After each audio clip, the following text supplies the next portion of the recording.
जय हिंद दोस्तों, स्वागत है आप सभी का फिर से हमारे YouTube चैनल स्टडी योद्धा पर।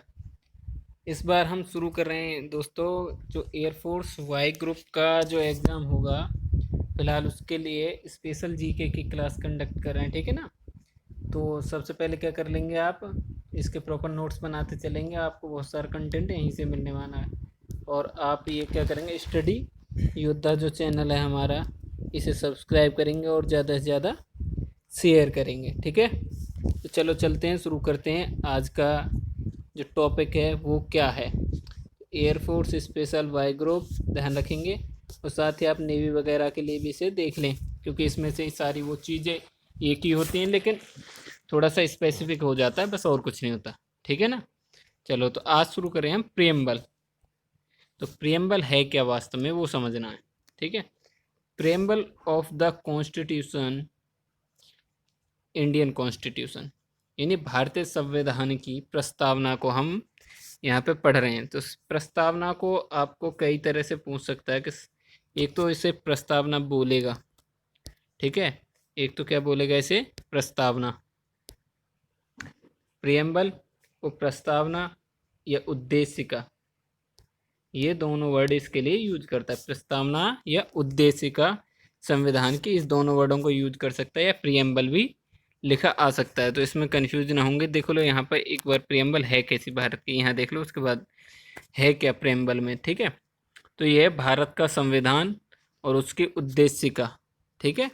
तो इसमें लिखा क्या हुआ है, हम भारत के लोग, भारत को, हम मतलब यहाँ जो भी लोग भारत के नागरिक हैं उन सब के लिए हम वर्ड यूज किया गया है, बोला गया है। तो हम भारत के लोग भारत को एक संपूर्ण प्रभुत्व संपन्न समाजवादी पंथनिरपेक्ष लोकतंत्रात्मक गणराज्य बनाने के लिए तथा उसके समस्त नागरिकों को सामाजिक आर्थिक और राजनीतिक न्याय, देखो ये जो वर्ड आए थे ना, प्रभुत्व संपन्न समाजवादी धर्म, इन्हें याद कर लेना। पूछ लेगा प्रस्तावना में इनमें से कौन सा शब्द है या नहीं, चार ऑप्शन दे देगा, इनमें से कौन सा शब्द नहीं है, या एक दे देगा कौन सा है। ठीक है। विश्वास, धर्म और उपासना की स्वतंत्रता और समता प्राप्त करने के लिए तथा उन सब में व्यक्ति की गरिमा और राष्ट्र की एकता और अखंडता। ठीक है।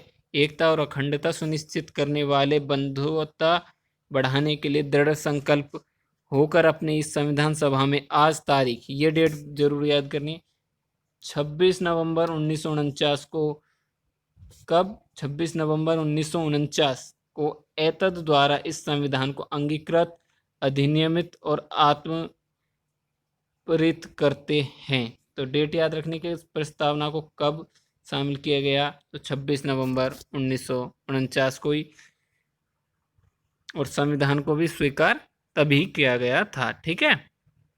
चलो अब आगे देखते हैं। ये रही आपकी इस प्रस्तावना, देख ली। अब देखो क्वेश्चन क्या क्या बन सकता है, सीधा सीधा उतना पढ़ेंगे, ज़्यादा पढ़ने की जरूरत नहीं है। कि अगर पूछ ले जाए सोल ऑफ द कॉन्स्टिट्यूशन क्या है, क्वेश्चन पूछ लिया कि सोल ऑफ द कॉन्स्टिट्यूशन यानी संविधान की आत्मा, पूछ ले कि संविधान की आत्मा किसे कहा गया है, तो आपका आंसर होना चाहिए प्रियम्बल या प्रस्तावना या उद्देशिका, एक ही चीज़ है ना। तो किसे कहा गया, तो संविधान की जो प्रस्तावना है इसे कई चीज़ों से बताया गया है। तो प्रस्तावना यानी संविधान की आत्मा है। इतनी शक्ति निहित है कि बिना प्रस्तावना के संविधान को समझना कह सकते हैं कि बेकार है। ठीक है। तो सोल ऑफ द कॉन्स्टिट्यूशन भी बोला जाता है। उसके बाद आइडेंटिटी कार्ड, आइडेंटिटी कार्ड मतलब परिचय पत्र, ये बोलते हैं ना पहचान पत्र। जैसे कि आपको जाने के लिए, कॉलेज में एंट्री लेने के लिए, कहीं के लिए या कंपनी में काम करें तो वहाँ आईडी कार्ड बनते हैं। उसी तरह से ये संविधान का आईडी कार्ड है। ये बोला था एन ए पालखीवाला ने, ये एक बहुत बड़े वकील थे। तो ये केस वेस हुआ था, वो बहुत सारे डिटेल है उसमें न जाकर बस ये करेंगे, soul of the constitution, identity card of the constitution, दो वर्ड हो गए। समरी ऑफ द कॉन्स्टिट्यूशन भी यही है। प्रस्तावना को आप पढ़ने के बाद ये समझ जाओगे कि संविधान में है क्या। जैसे किसी बुक की समरी है, समझो कि उसका पहले होते हैं ना कि जिसमें टॉपिक लिखे होते हैं वो, या किसी बुक की एक छोटी सी समरी लिख दी जाती है कि इसके बारे में ये है, कि उसमें ये सारी चीज़ें, इस पूरी किताब का सार यहाँ है। उस तरह से ही प्रस्तावना है। प्रस्तावना को समझ के समझ सकते हैं कि क्या है। के नोट है, की नोट, की नोट कैसे, कि जैसे कि हम ये संविधान को समझने के लिए बस कहीं भी हम अटक रहे हैं, यानी संविधान को पढ़ते समय, जानते समय, तो वो के नोट के रूप में, एक नोट के रूप में काम करते हैं। वहाँ से हम देख सकते हैं कि किस तरह से ये चीज़ें हो रही हैं। अच्छा, ये सारी चीज़ें समझ गए आप कि सोल ऑफ द कॉन्स्टिट्यूशन भी प्रस्तावना को कहा गया है, आईडी कार्ड यानी परिचय पत्र, समरी, सार, की नोट। ठीक है, अब इसके बाद ये समझो कि इसे लिया किस देश से गया, तो अमेरिका के संविधान से भारत की जो प्रस्तावना है इसको लिया गया। ऐसा नहीं कि अमेरिका संविधान की जो प्रस्तावना थी उसे ही ले लिया गया, उसको आधार बना करके वहाँ के संविधान में भी प्रस्तावना है तो यहाँ के में भी होगी, कुछ चीज़ें कॉमन हो सकती हैं। अच्छा चलो आगे बढ़ते हैं। संविधान, ये प्रस्तावना आपने देख ही ली है ना। अच्छा, अब और क्वेश्चन क्या बन गया कि ये संविधान का जो विचार है वो आया कहाँ से, किसने दिया था, तो आप याद रखेंगे जेएल नेहरू जी ने, जवाहरलाल नेहरू जी ने। वो कैसे कि preamble is based on the objective resolution by JL Nehru, तो उद्देश्य प्रस्ताव पेश किया था जवाहरलाल नेहरू जी ने। ठीक है, उद्देश्य प्रस्ताव पर ही यह प्रस्तावना क्या है, आधारित है। तो आपसे पूछा जाए क्वेश्चन के प्रस्तावना किस बेस पर है या किस आधार पर है, तो उसका आधार क्या है कि ऑब्जेक्टिव रिजोल्यूशन जो था, जो जवाहरलाल नेहरू जी ने पेश किया था संविधान सभा के सामने, उसी पर है। किस पे, उद्देश्य प्रस्ताव पर। ये 13 दिसंबर 1946 को संविधान सभा के सामने रखा गया और 22 जनवरी 1947 को इसे अपना लिया गया, यानी इसे ग्रहण कर लिया गया। ठीक है, अच्छा, अब संविधान में वर्ड कौन कौन से मैंने पहले बताया था वो एक बार देख लो प्रस्तावना में, जो आपसे पूछे जा सकते हैं। सोवरन, संप्रभु, सोशलिस्ट, सामाजिक, सेकुलर, पंथनिरपेक्ष, डेमोक्रेटिक, गणतांत्रिक यानी, और रिपब्लिक, जस्टिस, न्याय, लिबर्टी, इक्वलिटी, फ्रेटर्निटी। तो ये वो सारे शब्द हैं जो इसमें दिए गए हैं। ठीक है ना, बंधुत्व, समानता, ये सारे शब्द आप देख लेंगे, है ना। तो यहाँ तक होने के बाद चलो आगे देखते हैं। यहाँ तक समझने के बाद आपको एक चीज़ फिर से बोलता हूँ कि ज़्यादा से ज़्यादा लोगों तक भाई शेयर कर दो, है ना। जहाँ तक कर सकते हो उतना, जिनको भी ज़रूरत है उन्हें तक पहुँच जानी चाहिए ये सारी चीज़, है ना।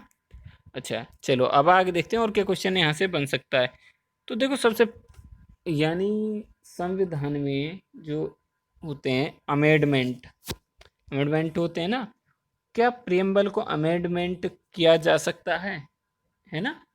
तो कर सकते हैं या नहीं, पहला प्रश्न है ये।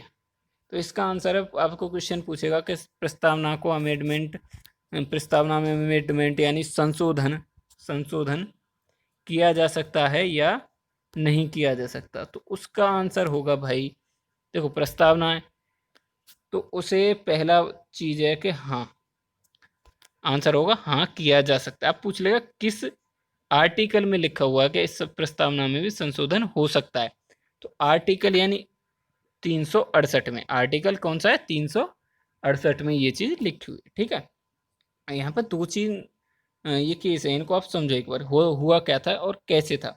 बेरुवरी केस हुआ था 1960 में, उसमें बोला था, सुप्रीम कोर्ट है हमारा, सुप्रीम कोर्ट, उसने बोला था कि संविधान की जो प्रस्तावना है इसको संशोधन नहीं किया जा सकता, या इसमें संशोधन की जो बात आई थी वो केस बना था। ठीक है, उसमें क्या बोलता है ये बेरुवरी केस में सुप्रीम कोर्ट के, जो संविधान की जो प्रस्तावना है हमारी, ये संविधान का भाग है या नहीं, इस बात पे केस था। तो सुप्रीम कोर्ट ने कहा था कि नहीं, तो बेरुवरी केस में संविधान ने क्या, सुप्रीम कोर्ट ने क्या कहा था कि प्रस्तावना इसकी जो क्या है, भाग नहीं है। लेकिन केशवानंद भारती केस, केशवानंद भारती केस में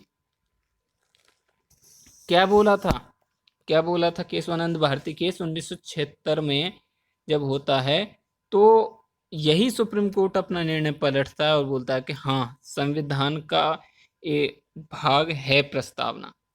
तो ऐसे समझो कि पहला क्वेश्चन पूछेगा कि संविधान में संशोधन होता है, क्या प्रस्तावना में भी हो सकता है, तो हाँ हो सकता है प्रस्तावना में भी संशोधन। किस आधार पर, तो आर्टिकल 368 के आधार बनाकर हो सकता है।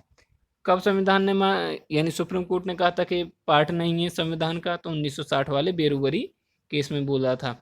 केशवानंद भारती केस में 1976 में बोला था कि हाँ संविधान का भाग है। तो हम क्या मानते हैं अब कि संविधान का भाग है प्रस्तावना। प्रस्तावना क्या है? संविधान का भाग है। ठीक है, अब देखो यहाँ से क्वेश्चन मोस्टली जो सबसे ज़्यादा चांस है वो यहाँ से बनने का। ठीक है, कि 42वां जो संविधान संशोधन हुआ था 1976 में, उसमें 3 शब्द जोड़े गए थे। ठीक है, कौन कौन से? सोशलिस्ट, सेक्युलर और इंटीग्रिटी। ये 3 शब्द थे जो जोड़े गए थे इसमें हमारी प्रस्तावना में। तो सेकुलर, सोशलिस्ट, इंटीग्रिटी, यानी हमारे 3 शब्द कौन कौन से हैं? ये सामाजिक, ठीक है, पंथ निरपेक्ष, ठीक है, तो आप याद रखें पंथ निरपेक्ष और अखंडता। अखंडता, ये जो शब्द हैं ये हमारे इस संविधान में जोड़े गए थे। तो देखो बहुत शॉर्ट में मैंने प्रस्तावना में जो जो क्वेश्चन बन सकता था जहाँ जहाँ से, उसको बता दिया। देखो इन शब्दों का पढ़ने का मतलब बनता है, हमें जानना भी चाहिए, लेकिन अभी फिलहाल मेरे हिसाब से ज़रूर नहीं है। जो डीप वीडियो आएगी उसमें आप, यानी जो डीप क्लास होगी उसमें आप अच्छे से देख लेंगे कि समझेंगे और प्रस्तावना को गहराई से अच्छी सी बढ़िया सी क्लास में। लेकिन एयरफोर्स के लिए तो मेरे हिसाब से ये है सफिशियंट है और यहीं से इससे बाहर नहीं जाएगा। ठीक है ना, तो air force Y group special GK थी ये, और ये थी क्लास 1 2020 के लिए, जो 2020 में एग्ज़ाम होगा। और तो ज़्यादा से ज़्यादा लोगों तक पहुंचा देंगे, चैनल को सब्सक्राइब करेंगे, शेयर करेंगे, ज़्यादा से ज़्यादा लोगों तक पहुंचाएंगे। जय हिंद दोस्तों,